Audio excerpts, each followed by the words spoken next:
कि जब तक कानून वापस नहीं होगा किसान तब तक वापस नहीं होंगे। एमएसपी पूरे देश का है। अगर आज भी एमएसपी नहीं होगा तो फिर एमएसपी कभी किसान को नहीं मिलेगा। कानून जिस हिसाब से बन रहे हैं और एमएसपी है नहीं तो किसान पूर्ण रूप से बर्बाद होगा, आधे में अपनी फसल को बेचेगा, लूटेगा। तो हमारी सरकार से ये है कि सरकार किसानों से बातचीत करे, एमएसपी पे कानून बनाए, 3 बिलों को वापस ले। देश का किसान सड़कों पे है, आंदोलन कर रहा है, ऐसा क्या मजबूरी है कि वापसी नहीं ले रहे? एमएसपी पे कानून बनाओ, जिस पे कानून बनना है उस पर बना नहीं रहे। उस पर बन जाएगा तो पूरे देश के किसानों को लाभ हो जाएगा। जो भी खरीद करेगा उसके कम पे खरीद नहीं करेगा।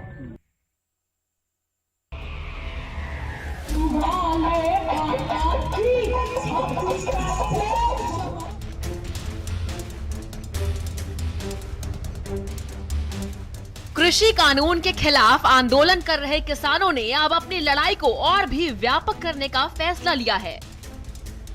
दिल्ली की सीमाओं पर पहले ही करीब 80 दिनों से आंदोलनकर्ता सड़क पर बैठे हैं, तो इधर देश के कोने कोने में किसान महापंचायत का आयोजन किया जा रहा है। हरियाणा से लेकर राजस्थान तक महापंचायतें की जा रही हैं, तो वहीं पश्चिमी यूपी में एक बार फिर महापंचायत का आयोजन किया गया, जिसमें हजारों की तादाद में किसान शामिल हुए और नरेश टिकैत भी महापंचायत में शामिल हुए। ये तो आंदोलन है, चल रहा है, कोई घबराहट नहीं, कुछ नहीं। ये आंदोलन कब तक चलता रहेगा? रास्ते का पूरा बता है। आंदोलन तो भी लंबा खिंचेगा। अगर सरकार चाहे तो आंदोलन खत्म हो सके।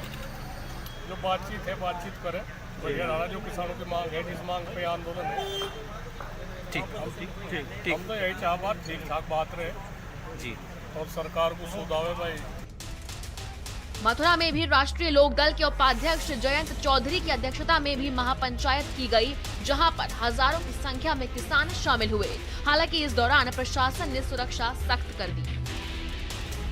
आपदा जीवी तो मोदी जी ने खुद ही कहा था कि आपदा में अवसर ढूंढो, देश को उस रास्ते पे ले गए वो। और जब देश आपातकालीन से जूझ रहा था उस समय ये कानून लिया है, ये सोच के कोई विरोध नहीं करेगा, सड़क पर नहीं आएगा। लेकिन आज किसान 3 महीने से सड़क पर है, बहुत लड़ाई लड़के संघर्ष करके धैर्य दिखाते हुए यहाँ आया है। इनकी बात तो माननी पड़ेगी। उधर राज्यसभा में एक बार फिर आप सांसद संजय सिंह कानून को लेकर केंद्र सरकार पर जमकर गरजे और कहा कि ये सरकार किसानों को खून के आंसू रुला रही है। संजय सिंह ने मोदी सरकार की तुलना अंग्रेजों के दलाल से कर दी।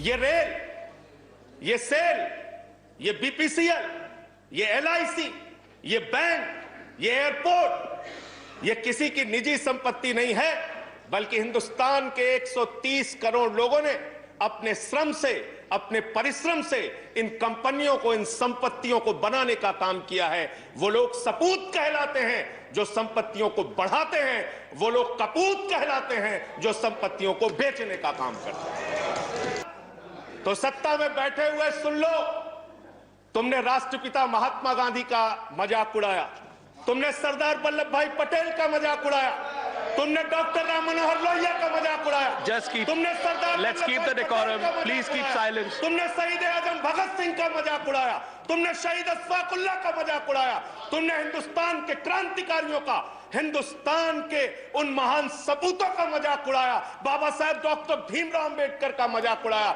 जिन्होंने हमें ये संविधान दिया, हमें लोकतंत्र दिया, ये संसद दी। तुमने उनका मजाक उड़ाने का काम किया।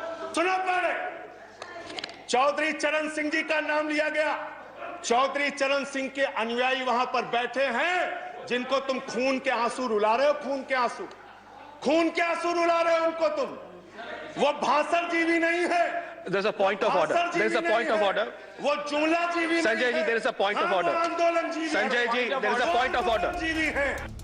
कृषि कानून पर जारी लड़ाई कम होती नहीं दिख रही। वहीं 80 दिनों से दिल्ली की दहलीज पर किसान बैठे हैं, तो उधर महापंचायतें भी की जा रही हैं। किसान और सरकार दोनों ने ही ठान रखा है, लेकिन अब देखना यह होगा कि इस हठ योग में किसकी विजय होती है और किसकी पराजय होगी। स्पेशल रिपोर्ट, भारत समाचार।